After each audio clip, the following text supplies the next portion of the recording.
Welcome back to Zackus. Today we're going to do a review on the Apple TV, the brand new next generation.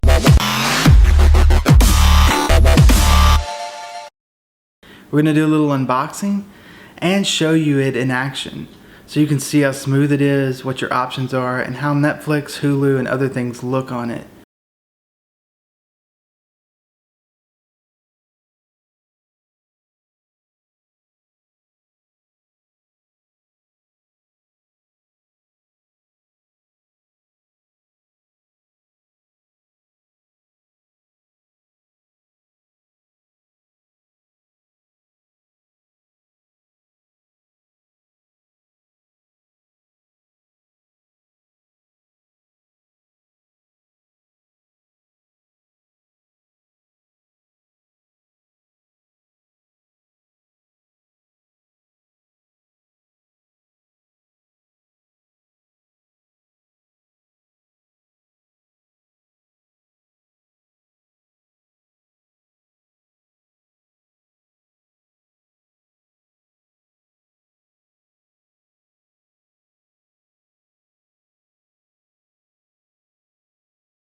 As you can see, it's very Apple standard.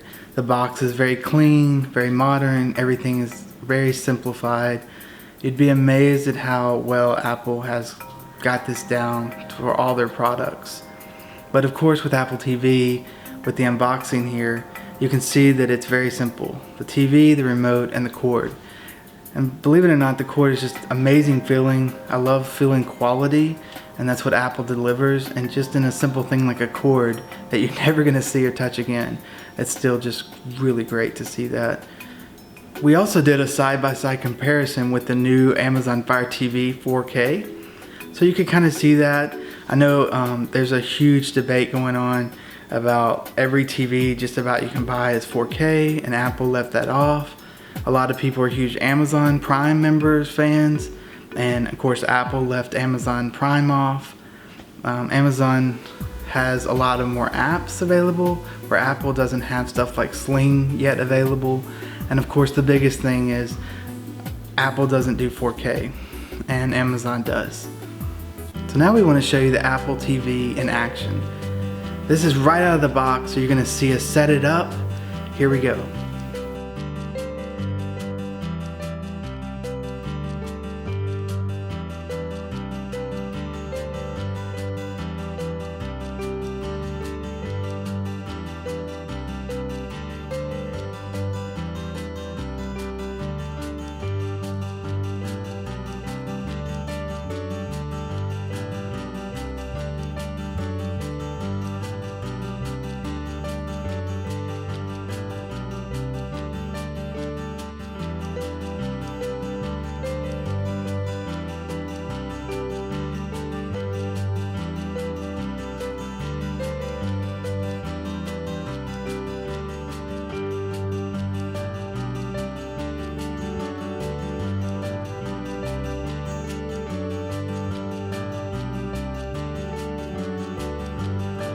So as a huge Apple fan, as you can see, it's very, very clean, very, very smooth.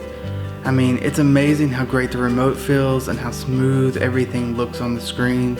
Even though it's not 4K, on the 4K TV it looks very, very brilliant. Even the HD content looks very, very stunning. The biggest downfall that Apple did here is not put 4K support on here, as well as not add Amazon Prime TV. These are two huge things for me as a 4K content subscriber and a TV owner. And so for that, I will probably continue to use my Amazon Fire TV 4K on my 4K TVs and maybe use my Apple on other things. The upside is they made it super simple to sign in. to connect it with you just put your phone next to it. It does all the work for you, sets it all up.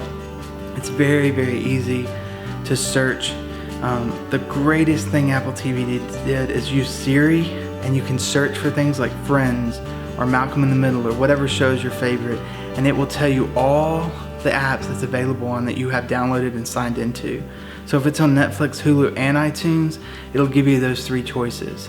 That is amazing, and that is a huge downside to Amazon Fire TV, where you can only search through Amazon Prime things through voice. Everything else is manual. To better just grab your remote and say Friends, and it pulls up all your stuff, or Malcolm in the Middle, and it pulls up every option you have, or The Good Wife, and it pulls up every option you have.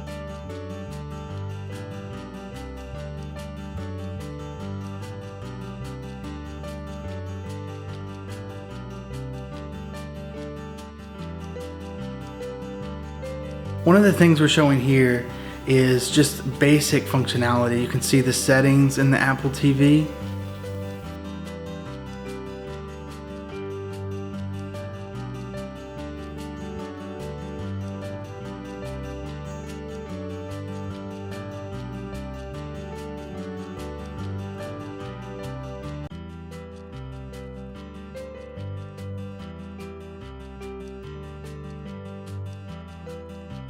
Here you can see the search capabilities of Apple TV if you don't want to use the voice and you want to manually search. Here you can see Netflix and how fast it loads up and what it looks like on Apple TV, because they do look different on each type of device.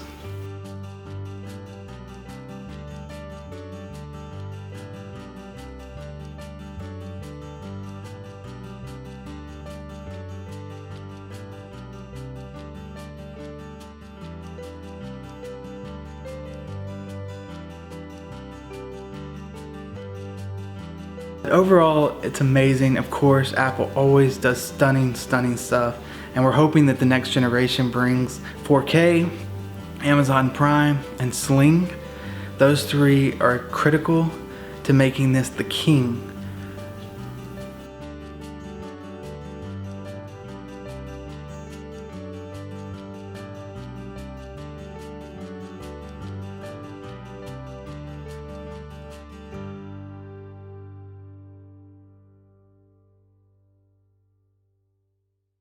I also wanted to show you guys my Samsung 4K Smart TV so you could kind of compare between the 2 of the Smart TV apps and how they look and how they function versus the Amazon Fire TV and the new Apple TV. As you can see, Netflix and Hulu look a little different, function a little different, and do not have voice search.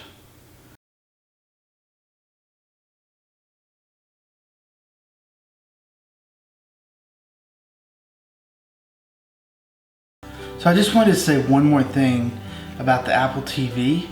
I've been using it for a couple weeks now since I shot the first video of the unboxing and stuff and showing you guys how the screens and stuff work. I was amazed to find that the remote immediately synced to my Samsung soundbar. I didn't have to do anything. I didn't have to do anything. I just hit the volume up and volume down and immediately started up in the volume and turning the volume down. Another thing I wanted to tell you about was it's really touchy. The pad here that you navigate with is very touchy. So with Amazon, you have very clear clicks, up, down, side, and you can navigate really quickly, really efficiently, and specifically to things. Now Apple looks really smooth and nice, and I'm using it on a daily basis, but when you try to navigate to like Netflix or Hulu, you really do have to kind of struggle a little bit. It's kind of all over the place. Another thing I didn't like is with Amazon Fire TV, I was able to quickly log into Hulu and Netflix, where with this I had to really struggle to type every little letter. So those are 2 downsides for Apple TV. It looks really slick, it looks amazing, but that really doesn't matter once you start using it. You start feeling like, man, I have to dig for Netflix, I have to dig for Hulu, I have to really make sure I'm on the right thing, click it. It's not very specific. So I look for Apple TV 3. Of course, now you know Apple upgrades all their stuff yearly. I don't know if they'll do that with the TV, but if they do, I expect them to fix that, because that's going to be a huge user issue as people get in and use it a lot. Thank you for joining us on Zacchaeus. We look forward to seeing you next time. Please give it a thumbs up and subscribe. Until next time. One of the biggest things I thought was odd for Amazon Fire TV and Apple TV is there's no Facebook app.